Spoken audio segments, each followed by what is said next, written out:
Oh, Charlie is bugging the heck out of me about this bottle of wine, sparkling wine here. He wants to. Why don't you He's go worried through about a it. tutorial about bubbles?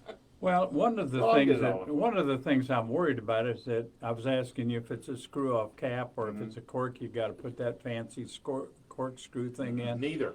Neither. It's got a Okay. wire. It's got a wire cage around it. Well, what? But Okay. it's covered up by this foil here, Right. which will. It's got a little tab that you can pull it around and unwind it, unzip it like that. Pull the foil cap off or Mhm. cover off. Undo the wire cage. Right. But you got to keep your thumb over the top, and you got to put when you take the wire cage off, you got to cover it with a towel, which I'll demonstrate. So it doesn't spew all over the Well, control room. The only way it's going to spew is if you shake it up before you pop it open.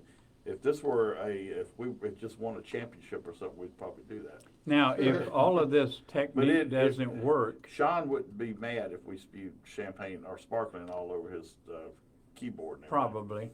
But so if all of that doesn't work, then we just break the cap, break the neck of the Well, bottle we on could the side of the if Stu- table. if Stu I had saber his- it with my pocket knife. There Stu you has go. a saber, but he doesn't. Wow. It's probably at home, isn't it? Up on the fire. It's actually at Greer's Oh, you keep your saber at Greer's? for opening champagne bottles. Garrick asked me to bring it in. He sabered a couple bottles. Then he had so much fun he went and bought his own. You can open a bottle with a saber? Yeah. You can't close it once you open it with a saber. Well, yeah. Oh, okay, because the cork is Yeah. Well, gone. when you open a bottle Yeah. of sparkling anyway, you shouldn't close it anyway. Don't point that at Mike. We need both. He owes me. You have a saber, which is much larger than my pocket knife. Right. You go down here, And if you're watching on Facebook, Right. you'll see exactly what we're talking Yeah. about. and when it hits that rim there, if you've got your force going right, it breaks the glass clean off, and the whole thing goes away. And then sparkling wine just shoots out. Yeah, it's kind of Like like, you when they wanted hit a to do. gusher out in Texas. And you might or might not get a glass full to drink. Oh yeah, you will. Yeah. As long as it comes off clean too, there's no chance of any glass getting in anybody's bottles or anything. I guess I will go ahead and explain. This is a prosecco. Prosecco is Italian, just like cava. Cava is sparkling in Spain. And what is the brand name? Because you told me it was a pretty Ruffino. good brand. It's Rufino? Rufina? Yeah. From Ruffino. Italy? Huh? He said Rafina. Rufino. Rufino. Yeah. And Masculine. but it is a sparkling wine, and it's not traditionally done in the Champenois tradition, but Which means kind of like champagne. yeah, champagne. Champagne only. It's said that champagne is only called champagne when it comes from Champagne, France, but That's not exactly true. it's not exactly true. Mostly true. There is some West Coast California houses that were grandfathered in because the French and the makers of champagne in France got their bustiers in a wad, so to speak, about us calling it champagne. Right. And when it's truly, because everything in France and like Italy is named for the region, Correct. not the grape, but the region.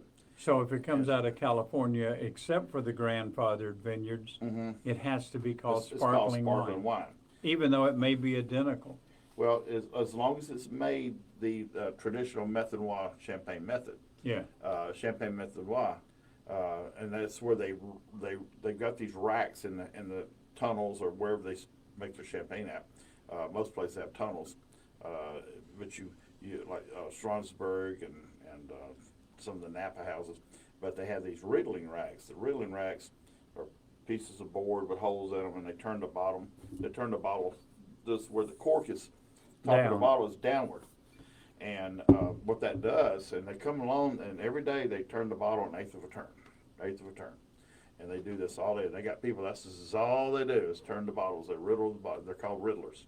Mm-hmm. And so when it's time, they'll come in and freeze the top end of the end of that bottle, and it's got a plug in it of yeast. All the yeast settle there.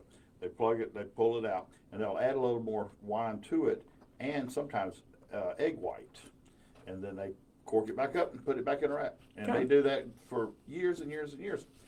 Some champagnes, if it's not a perfect season, they won't bottle. They'll make just bottle sparkling. They won't put a vintage on it and classify it as a. They don't want to diminish the a name. vintage champagne. Yeah, some of them have not made champagne for over 20 years because their traditions were not. Champagne is probably one of the worst places in the world in France to grow wine and create a product. But yet, when they do get a perfect season and everything lines up, all the stars and the moons and the weather and all that cooperates, and they get a perfect season, then they'll put a vintage on it and they'll put their name and vintage on it.